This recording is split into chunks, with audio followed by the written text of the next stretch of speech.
संवाता संतांचे उपकार मज निरंतर जागविती काय द्यावे त्यासे भावे उतराई ठेविता हा पायी जीव थोडा जगद्गुरु संत शिरोमणी श्री तुकाराम महाराज या अभंगातून साधू पुरुषाचा उपकार सांगतात। उपकाराचं काय महत्व आहे आपण विचार करून आलो। माणसाच्या जीवनात उपकार असावा। संत महात्मे तर उपकार करण्याकरता जगामध्ये अवताराला येतात आणि सगळ्या जगात अवताराला आलेल्या या संताचा सगळ्या जगावर मोठा उपकार आहे असं तुकाराम महाराजांनी सांगितलं। त्यामुळे लोकांनी विचारलं महाराज उपकार सांगा की काय उपकार केला संतांनी सांगा। महाराज म्हणतात सांगता येत नाही। काय सांगू आता संतांचे उपकार। जशी साखरेची गोडी किती आहे हे सांगता येत नाही तसा संताचा उपकार काय आहे हे सांगता येत नाही। अनुभव घेऊन बघावं लागतं। मग संताचा उपकार तुकाराम महाराजांनी जर सांगितला नाही तर आम्हाला कसं कळलं। म्हणून तुकाराम महाराजांना लोकांनी विचारल्यावर महाराज बोलायला लागले मज निरंतर जागविते हा संताचा उपकार आहे। संतांनी मला जाग केला हा उपकार झाला। आता जाग करणं म्हणजे झोपलेल्याला जाग करावं लागतं। झोपलेल्याला जाग करणं हा उपकार आहे का नाही। उलट झोपलेल्या माणसाला झोपू द्यावं म्हणतात बरं का। फक्त कीर्तनात झोपू देऊ नये बरं का। कीर्तनात कोणी झोपला तर ते निद्राभंग करावा भोजनी तुकाराम महाराज सांगतात। जेवायच्या वेळेला कोणाला झोप लागली तर उठवावं आणि कीर्तनामध्ये कोणाला झोप लागली तर उठवावं। त्याला झोपू देऊ नये बरं का। कारण काही कीर्तन ऐकून कल्याण असतं जेवण करून कल्याण असतं। समजा नवरा शेतात काम करून आला रात्री घरी येतो नवरा शेतात काम करून थकून आलेला असतो। आल्या आल्या बायकोला म्हणतो स्वयंपाक कर ग भूक लागली खूप भूक लागली जेवण करायचंय असं म्हटल्यावर बायको स्वयंपाक करायला लागते। तिचा स्वयंपाक होईपर्यंत पडल्या पडल्या थकून आलेला असल्यामुळे झोप लागते। आता झोप लागलेल्या त्या नवऱ्याला बायकोचा स्वयंपाक झाल्यावर बायकोनं उठवावं की झोपू द्यावं। नाही बाबा नवरा देव असतो झोप लागल्यावर कसं उठवा। झोपू द्या म्हणजे तर कायमच झोपतो बिचारा उठतच नाही मरूनच जाईल भुकेनं मरूनच की। त्याच्याकरता काय केलं पाहिजे त्याच्या पोटात अन्न जावं याच्याकरता झोपलेल्या माणसाला जेवाय करता उठवावं आणि झोपलेल्या माणसाला कीर्तनात जर झोप लागली असेल तर त्याला उठवावं किंवा झोपलेल्या माणसाला उठवायला परवानगी आहे। पण हे सामान्य निद्रेतून उठवाय करता संताची गरज आहे का। आता समजायचं कीर्तनात कोणीतरी झोपला कळलं वैकुंठातून तुकाराम महाराज यावं बाबा झोपू नका कीर्तन चालू आहे उठा असं म्हणलं तरच उठतो काय। काही नाही बाजूच्या माणसाला हात लावला चिमटी घेतली तरी उठतो माणूस उठतो की नाही बघा। बाजूच्या माणसाला नुसतं धक्का दिला तरी उठतो। मग त्याला संत महात्म्य कशाला पाहिजे असं कोणी जर विचारलं तर संत महात्म्य साध्या निद्रेतून नाही अज्ञानाच्या निद्रेतून जाग करतात असं त्याचं उत्तर आहे बरं का। अनेक ठिकाणी अज्ञानाची निद्रा आपल्याला सांगितलेली पाहायला सापडत आहे। आणि संताचं कसं बघा संतांनी जाग केलं कोणाकोणाला संत महात्म्याने देवालाही जाग केलं आणि संतांनी आम्हाला सुद्धा जाग केलं। सकाळची काकड्याचे अभंग बघा की उठा पांडुरंगा आता दर्शन द्या सकळा। पांडुरंगाला उठवलेलं आहे आणि आपल्याला उठवलं की नाही उठा जागे वारे आता स्मरण करा पंढरीनाथा भावे चरणी ठेवा माथा चुकवा व्यथा जन्माच्या। अशा पद्धतीने आपल्याला सुद्धा संतांनी उठवलं। आपल्यालाही उठवलं देवालाही उठवलं कशा करता देवाला उठवलं आपल्याला दर्शन देण्याकरता आणि आपल्याला उठवलं देवाचं दर्शन घेण्याकरता। विठ्ठल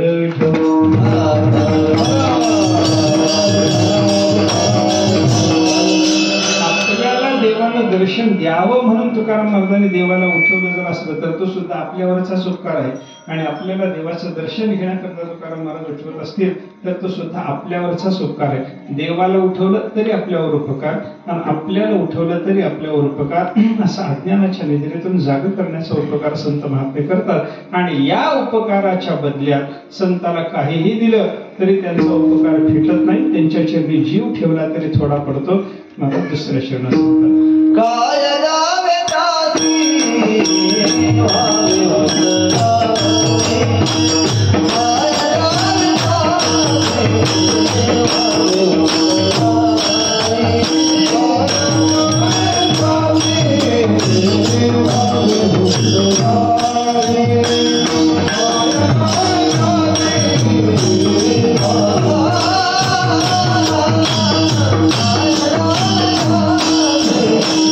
Oh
संत महात्म्याने आपल्यावर उपकार केला, ते उपकार फेडाय करता आपल्याला संताला काही देता येते का?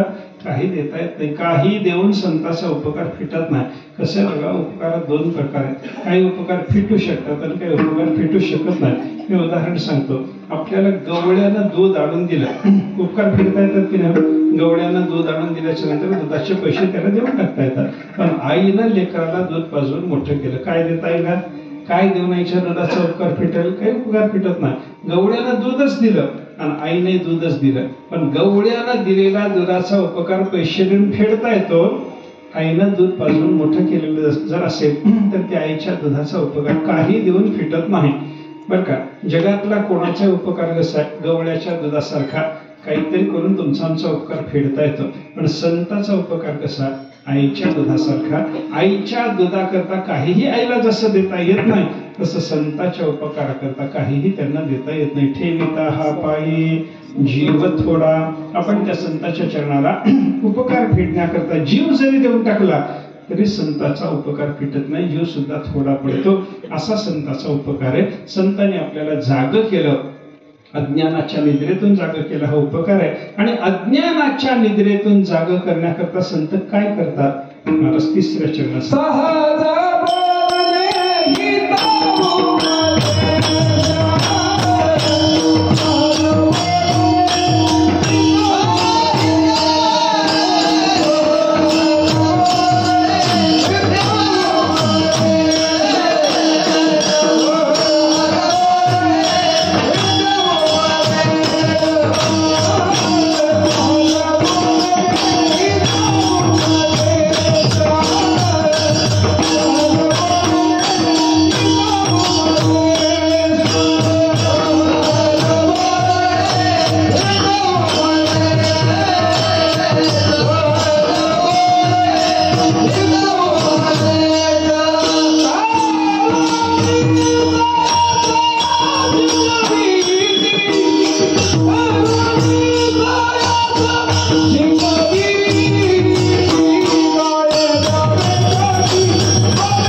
उपदेश करुणी सायास शिकविते.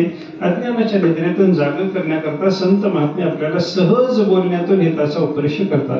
संतांच्या सहज बोलण्यात आपल्याला कल्याणाच्या गोष्टी कळतात. सहज त्यांच्या ऐकता गोष्टी परमार्थ पोटी दृढावे असं निळोबारांनी वर्णन केलेलं आहे. साधू पुरुषांनी आपल्याला सहज बोलण्यातून हिताचा उपदेश केला आणि अज्ञानाच्या निद्रेतून जागा करायचा प्रयत्न केला.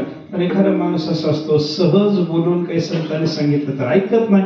संत महात्मे त्याला सोडून देतात का? सोडून देत नाहीत. करुणी सायास शिकविते, त्याच्याकरता सायास करतात, खटपट करतात, त्रास सहन करतात. पण आपल्याला काहीतरी शिकवायचं संतांनी ठरवलेलं असतं. कितीही त्रास सहन करतील पण जगाला शहाणं करून सोडतील असा संताचा धर्म आहे. असे संत महात्मे आपल्याला अज्ञानाच्या निद्रेतून जाग करतात आणि आपल्यावर उपकार करण्याकरता संत सायास करायला, कष्ट करायला सुद्धा तयार आहेत. आपल्याकरता संतांनी कष्ट का घ्यावं? त्याचं कारण आहे संताचा आपला माय लेकराचा संबंध आहे. लेकरा करता माता जशी कष्ट करते तसे संत महात्मे आपल्याकरता कष्ट करतात. हे माय लेकरासारखे संत आपण आहोत. हे तुकाराम महाराजांनी गायीच्या वासराच्या दृष्टांतातून शेवटच्या चरणात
धेनु वेचे चित्ते तैसे मज येते सांभाळित वत्स म्हणजे वासरू आणि धेनु म्हणजे गाय लहान वासरू असलं म्हणजे गाय जशी त्या लेकराचा सांभाळ करते वासराचा जसा सांभाळ करते लहान वासराबद्दल गायीच्या मनात जेवढं प्रेम आहे तसं आपल्या सगळ्याबद्दल संतांच्या मनामध्ये प्रेम आहे त्या वासराला जसं गाय सांभाळत जाते त्याप्रमाणे संत महात्मे आपल्याला सांभाळत राहतात तैसे मज येते सांभाळित संत महात्मे आपला सांभाळ करतात आपला सांभाळ करून आपल्याला अज्ञानाच्या निद्रेतून जाग करतात अज्ञानाच्या निद्रेतून जाग केल्याच्या नंतर आपल्याला देवाचं दर्शन होतं आणि देवाच्या दर्शनामध्ये मनुष्य देहाचं सार्थक होतं हा मनुष्य देहाचं सार्थक होण्याकरता अज्ञानाच्या निद्रेतून जाग करण्याचा उपकार कोणी केला साधू पुरुषांनी केला आणि तो संताचा जो उपकार आहे त्या उपकाराकरता त्यांना आपण काहीच देऊ शकत नाही असं महाराजांनी सांगितलं म्हणून संतांच्या उपकाराबद्दल त्यांना काही द्यायचं नाही